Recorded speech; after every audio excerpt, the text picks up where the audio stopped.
What's going on, guys? Welcome back to another gold making guide. So I actually very recently had a comment of somebody asking, hey, I don't have the BFA expansion, or maybe you just don't feel like doing BFA content. So I did post a video about the Shal'Darai Silk Shuffle, but this one is for really casual gold making.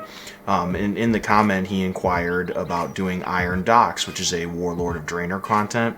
Now, my personal opinion, and through various testing, I firmly believe the best Warlords of Draenor dungeon to run over and over again if you are trying to do a raw gold farm is going to be Skyreach.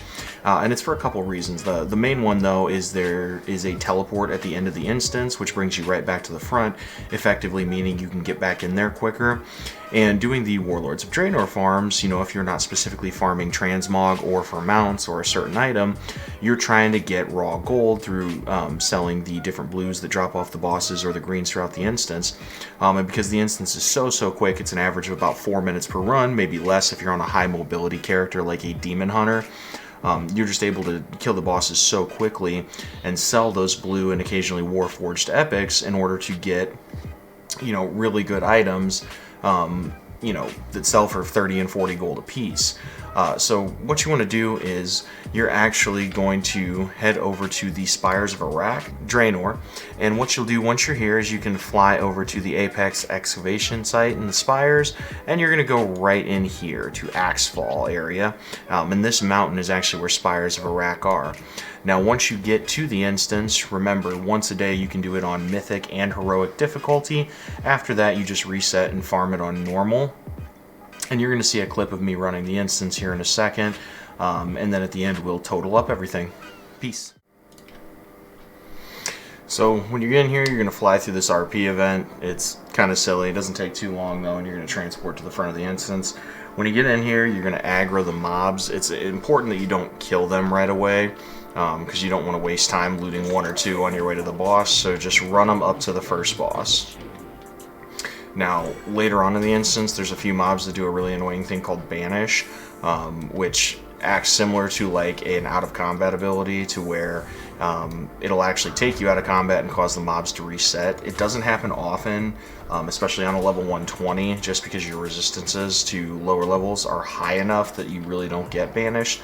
If you're running this on like a 110, though, it can be kind of aggravating. You might just kill the mobs in smaller groups, so you're not running back and re-aggroing everything.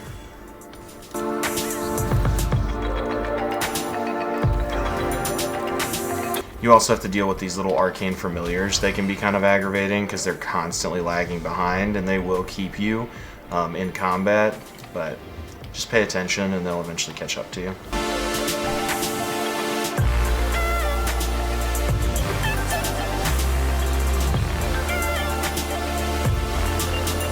Now, it's important you kill this guy really quick because you're going to finish an RP event, which causes the mob to spawn. Once it spawns, just dump these down really quick. Again, deal with the familiar that's constantly lagging its way behind. Now, this next part is kind of annoying. It's going to be where you get to the air currents in the instance. They are going to constantly keep pushing your character back, and so you just have to run through it. It's similar to a gauntlet from Instances Pass or Expansions Pass. Nothing to worry about no matter what level you are, just more annoying and time wasting than anything else.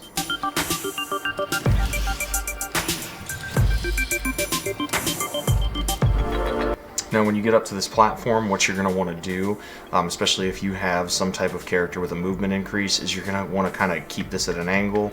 You can see my character is canted to the right, and I'm kind of strafe walking different parts of it to increase the speed in which I can get around it. I'm saving my blink because this swirling vortex up here would normally cause you to have to run all the way to the right side, but if you time it just right, you can actually blink right across and get to the final air current and head right up here.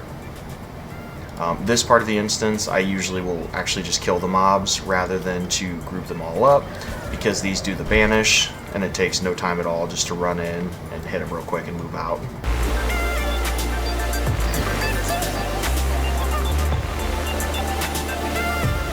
Now, there is a Dread Raven on Mythic mode that will occasionally patrol around here. It can be good to try and get him if you can, but that one mob is not really worth an extra 10 seconds of your time. You really just want to dumpster this instance as quick as possible. And what you're making money off of is the raw gold you're getting from just killing the mobs over and over again and looting the blues. As you can see, they sell for 30 and 40 gold a piece, not including weapons, which sell for upwards of like 70. So you make an incredible amount of money. And then whenever this Raven comes, the reason I think this is the best old world instance farm for pure raw gold is because he sends you straight to the exit. You do not have to teleport out, run out, or anything like that. It just ports you right on out. And then once you're outside, you just reset the instance, and after you've done Mythic and Heroic, you can set everything to normal and just do it over and over and over again. Alrighty, so we have just finished our instance lockout in farming the Spires of Iraq, and on the right hand side of your screen you're going to see a notepad that's going to pop up, and it's going to show you all the totals of what we're going through. So the first thing you want to note is that I kept everything in my inventory, as well as sent all of my gold to my bank vault so I could show you the exact numbers in real time, and we'll be going over those together right now.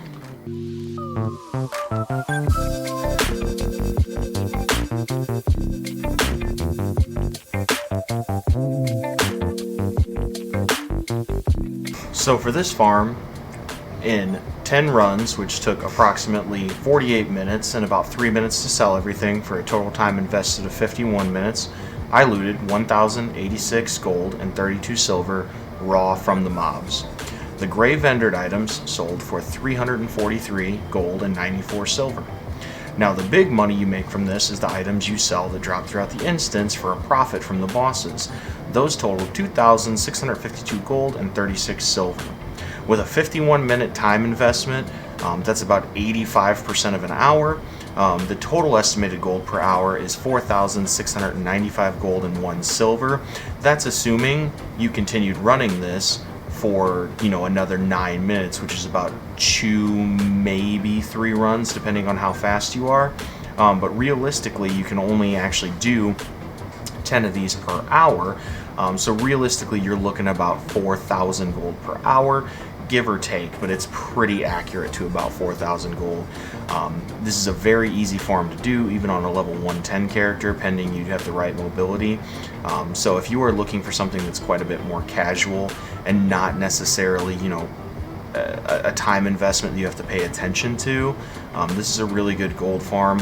Or like the commenter, if you don't have the Battle for Azeroth expansion, you don't have professions, whatever the case may be, this is a very reliable gold farm that I would recommend doing in those particular circumstances. Now for my normal viewers who have the professions and the ability to go out and do some of my other gold farms, or maybe even some other ones you personally have, those are going to be a better time invested.